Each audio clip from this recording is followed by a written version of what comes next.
جتنی بھی جاندار مخلوق ہے اللہ تبارک و تعالی نے ہر مخلوق جاندار کے اندر جوڑا پیدا کیا ہے۔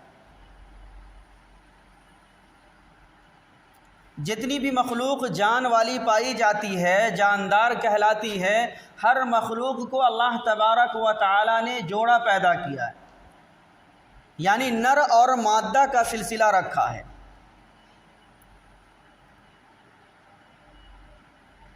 تو اللہ تبارک و تعالی نے انسانوں کے اندر بھی ایک مرد اور ایک عورت پیدا کیا۔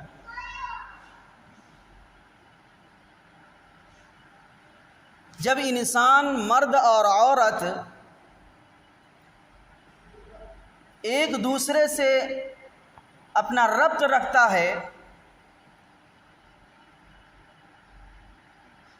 اپنی خواہشات کو پوری کرتا ہے، تو اب وہ اس کے دو طریقے ہیں۔ اگر وہ شریعت کے دائرے میں آ کر کے اگر وہ اپنے تعلقات کو قائم کرتا ہے، جو مذہب کا اصول ہے، جو طریقہ ہے، اس کے مطابق اگر وہ زندگی گزارتا ہے، وہ جنسی تسکین حاصل کرتا ہے شریعت کے مطابق، تو اللہ تبارک و تعالی نے اس کام کو، اس جنسی تسکین حاصل کرنے کے لیے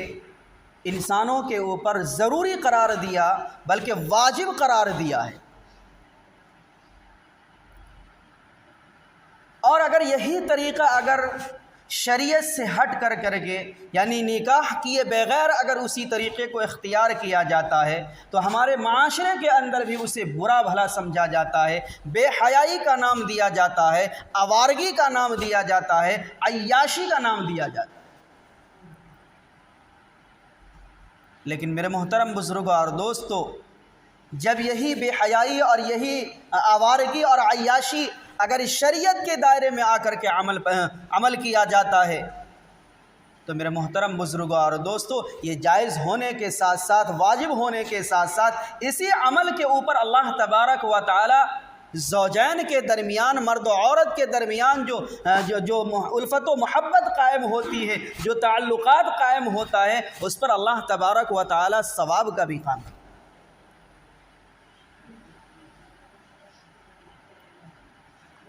تو میرے محترم بزرگوں اور دوستو،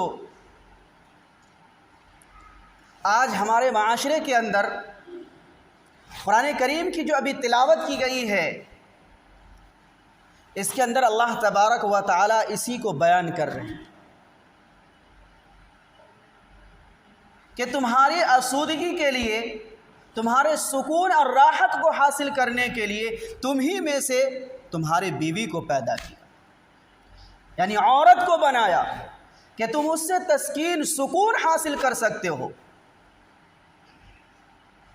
لیکن میرے محترم بزرگوں اور دوستو، یہی سکون، یہی راحت حاصل کرنے کے لیے اگر جائز طریقہ شریعت کے مطابق اگر عمل کرتا ہے، تو یہی طریقہ ثواب بن جاتا ہے، یہی طریقہ ذریعہ آخرت کے لیے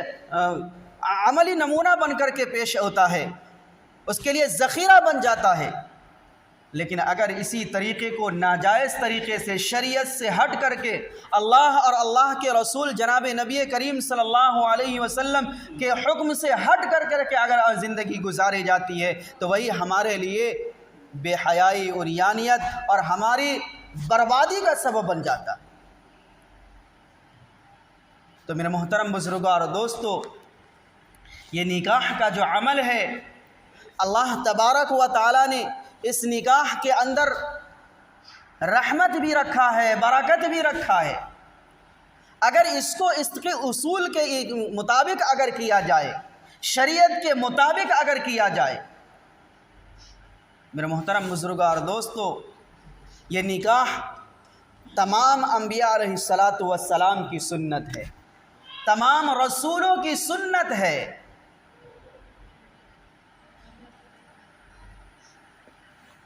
حضرت حسن رضی اللہ تعالی عنہ کے پاس ایک شخص آیا۔ ہمارے معاشرے کے اندر جو نکاح ہوتا ہے، کس بنیاد پر ہوتا ہے اور ہمیں کس بنیاد پر نکاح کرنا چاہیے تھا، ہم کس طریقے سے ہٹ کر کے ہم نکاح کرتے ہیں، ہمیں ہماری شریعت کے اندر جو ہمیں اصول اور جو طریقہ ملتا ہے وہ نکاح کرنے کا اصول اور طریقہ کیا ہے۔ تو حضرت حسن رضی اللہ تعالیٰ عنہ کے پاس ایک شخص آیا اور اس نے کہا کہ میری بیٹی کے لیے متعدد جگہ سے رشتے آئے ہیں، میری بیٹی کے نکاح کے لیے متعدد جگہ سے رشتے آئے ہیں، آپ بتائیں کہ میں کس سے رشتہ کروں۔ تو حضرت حسن رضی اللہ تعالیٰ عنہ نے فرمایا کہ جس شخص کے اندر دینداری زیادہ پائی جاتی ہو اس کے یہاں تم نکاح کرو۔ میرے محترم بزرگوں اور دوستو، اس حدیث سے ایک بات یہ بھی پتہ چلتی ہے جو آج ہمارے معاشرے کے اندر اس کا الٹا طریقہ ہے کہ آج ہمارے معاشرے کے اندر بیٹا والا اپنے گھر سوئے ہوئے ہوتے ہیں اور بیٹی والا اپنی بیٹی کے رشتے کے لیے وہ جگہ جگہ اپنی بیٹی کے رشتے کو تلاش کرتے ہیں۔ میرے محترم بزرگوں اور دوستو، ہماری شریعت کے اندر جو سبق ملتا ہے، جو اصول اور جو طریقہ ملتا ہے کہ بیٹی والے اپنے گھر پہ رہیں گے، بیٹا والا اپنا پیغام بھیجیں گے بیٹی والے کے گھر، لیکن آج ہمارے معاشرے کے اندر ایسا نہیں ہوتا ہے، ہمارے معاشرے اور ہمارے سماج میں ایسا نہیں پایا جاتا ہے۔ بیٹا والا آرام سے بیٹھے ہوئے ہوتے ہیں اور بیٹی والے بیچارے پریشان ہوتے ہیں، وہ اپنی بیٹی کے رشتے تلاش کرنے میں تگ و دو میں لگے ہوئے ہوتے ہیں۔ تو میرے محترم بزرگوں اور دوستو، جو ہماری شریعت سے جو اصول اور جو طریقہ ملتا ہے اس کے مطابق اگر ہم اور آپ اپنی بچیوں اور بیٹوں اور بیٹیوں کا اگر نکاح کرتے ہیں تو اللہ تبارک و تعالیٰ اس کے اندر خیر رکھا۔ تو ہمارے اور آپ کی یہ ذمہ داری بنتی ہے کہ ہم اپنے بچے کا نکاح کرنے کا اگر ارادہ کریں،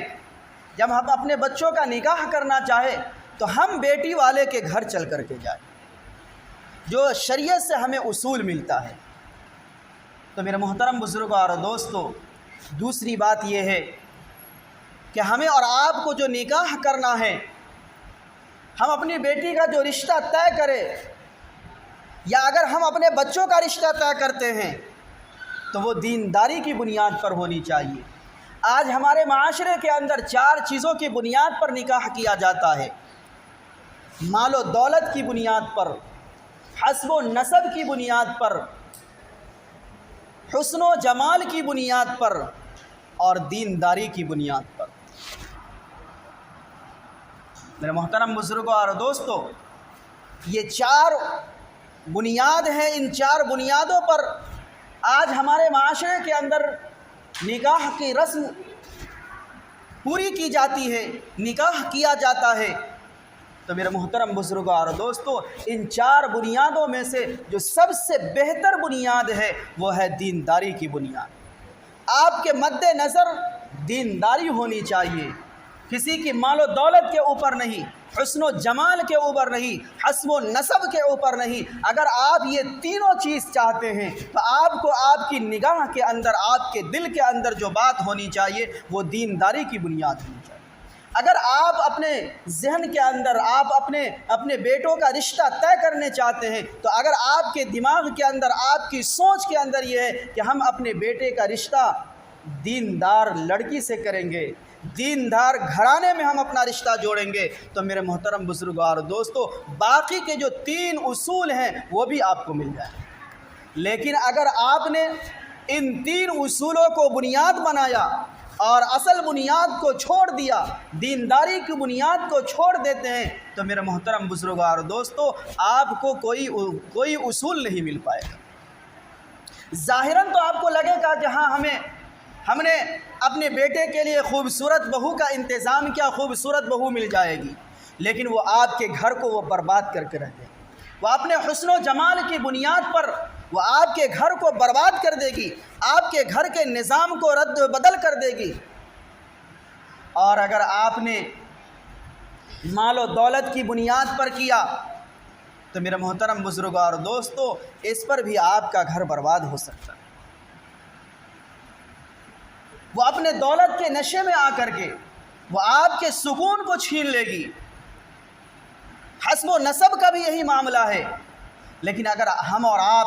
دینداری کی بنیاد پر کریں گے تو میرا محترم بزرگوں اور دوستو یہ چاروں اصول آپ کو ملیں گے، اور چاروں اصول کے باوجود کہ آپ کو حسن و جمال والی لڑکی بھی آج مل جائے گی، آپ کو بہو خوبصورت بھی مل جائے گی، حسب و نسب والی بھی مل جائے گی، مال و دولت والی بھی مل جائے گی، اگر اس کے اندر دینداری ہوگی تو وہ آپ کے گھر، اگر آپ کے گھر کے اندر کوئی آوارگی ہوگی، کوئی فساد ہوگا تو وہ اس کو سدھارنے کی کوشش کرے گی، وہ آپ کے گھر کو بنانے کی سوچے گی۔ لیکن اگر ہم اور آپ دنیا داری کی بنیاد پر دینداری کو چھوڑ کر کے کیا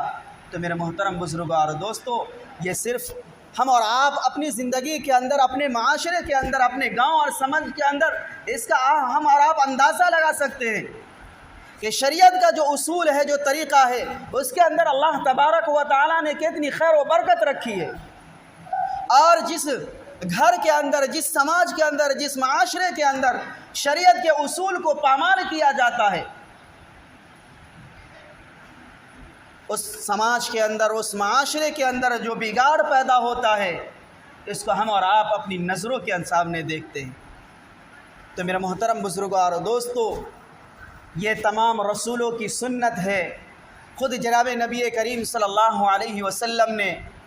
فرمایا النکاح من سنتی، تو یہ میرے نبی، ہمارے اور آپ کے چہیتے نبی جناب نبی کریم صلی اللہ علیہ وسلم کی بھی سنت ہے۔ تمام رسولوں نے نکاح کیا، ہمارے نبی بھی نکاح کیے، تو اس نکاح کو نکاح کے طریقے پر کرنا ہے۔ جو جناب نبی کریم صلی اللہ علیہ وسلم سے جو اصول اور جو طریقہ ہماری زندگی کے اندر ملتا ہے اس نہج پر ہمیں کرنا ہے۔ ہم اپنے بچوں کا یا اپنی بچیوں کے رشتے کا جو انتخاب کریں تو دینداری کی بنیاد پر انتخاب کریں۔ میرے محترم بزرگوں اور دوستو یہ نکاح بالکل سادہ ہے۔ اللہ تعالیٰ جناب نبی کریم صلی اللہ علیہ وسلم کی زندگی کے اندر صحابہ کرام کے نکاح سے جو ہمیں سبق ملتا ہے کہ اسلام کے اندر نکاح کو بالکل آسان قرار دیا گیا، بالکل آسان بنایا گیا ہے، لیکن آج ہم اور آپ نے اسے بھاری بنا دیا ہے۔ یہی وجہ ہے کہ آج ہمارے معاشرے کے اندر ہماری نوجوان بیٹیاں بے نکاح پڑی ہوئی ہے، ماں والدین کو بوجھ بن چکی ہے۔ اور میرے محترم بزرگوں اور دوستو ہم اور آپ یہ بھی جانتے ہیں کہ آج ہمارے معاشرے کے اندر جو زناکاری کی برائی پائی جاتی ہے، بدکاری جو عام ہوتے ہوا چلا جا رہا ہے، اور آج کے دور میں یہ جو 5 سال کا تجربہ ہے کہ آج ہماری بیٹیاں، ہماری نوجوان بہنیں غیروں کے ساتھ بھاگ رہی ہے۔ میرا محترم بزرگوں اور دوستو اس کی وجہ یہ بھی ہے کہ ہم نے اور آپ نے نکاح کو بھاری کر دیا ہے، بوجھ بنا دیا ہے، جس کی بنیاد یہ ہے کہ لوگ اب بیٹی والے، جس کے گھر میں بیٹی ہے، اب اس کے پاس اتنی وسعت نہیں ہے کہ جو آپ کو اپنے بیٹی کی جہیز کے لیے وہ سامان تیار کر سکے، جس کی مجبوری کی بنیاد پر بیٹی غیروں کے ساتھ بھاگ رہی ہے۔ کتنی شرم کی بات ہے، کتنی غیرت کی بات ہے۔ میرے محترم بزرگوں اور دوستو اگر ہمارے معاشرے سے، ہمارے سماج سے، اگر ہمارے گاؤں سے اگر کوئی ایک لڑکی بھی اگر بھاگتی ہے، غیر طریقہ اختیار کرتی ہے، تو میرے محترم بزرگوں اور دوستو اس کا ذمہ دار صرف اس کے والدین نہیں بلکہ پورا معاشرہ ہے۔ اس کا ذمہ دار پورا معاشرہ ہے، والدین کے ساتھ ساتھ پورا معاشرہ ہے، پورا سماج اس کا ذمہ دار ہے، اس لیے کہ پورے سماج نے اسے بوجھ بنا دیا ہے۔ اگر نکاح آسان ہوتا، شریعت کے مطابق ہم اور آپ نکاح کرتے تو میرے محترم بزرگوں اور دوستو یہ برائی کی نوبت نہیں آتی۔ تو اگر ہم اور آپ چاہتے ہیں کہ ہمارے معاشرے سے، ہمارے سماج سے، ہمارے محلے سے، ہمارے گھروں سے یہ برائی ختم ہو، زناکاری کی برائی ختم ہو، عیاشی کی برائی ختم ہو، تو ہمیں اور آپ کو یہ عہد کرنا ہوگا کہ ہم اپنے بیٹوں کا نکاح، اپنی بیٹیوں کا نکاح شریعت کے اصول کے مطابق کرنا ہے، شریعت کے اصول کے مطابق کرنا ہے۔ میرے محترم بزرگوں اور دوستو حضرت ابو دردہ رضی اللہ تعالیٰ عنہ ایک صحابی ہیں، مشہور صحابی ہیں۔ جب وہ ملک شام رہ رہے تھے تو اس وقت کے امیر گورنر حضرت امیر معاویہ تھے۔ انہوں نے اپنے بیٹے کا نکاح کا پیغام رشتہ حضرت ابو دردہ رضی اللہ تعالیٰ عنہ کی بیٹی سے بھیجا کہ ہم اپنے بیٹے کا نکاح آپ کی بیٹی سے کرنا چاہتے ہیں۔ تو حضرت ابو دردہ رضی اللہ تعالیٰ عنہ نے اپنی بیٹی کا نکاح ایک عام مسلمان سے کرایا اور امیر معاویہ کو یہ حکم بھیجا کہ آپ یہ نہ سوچیں کہ آپ کے پاس خوب مال و دولت ہے، آپ ملک کے گورنر ہیں تو ہم آپ کی بیٹے سے اپنی بیٹی کا نکاح کر لیں گے کہ آپ کے ہر وقت آپ کے دائیں بازو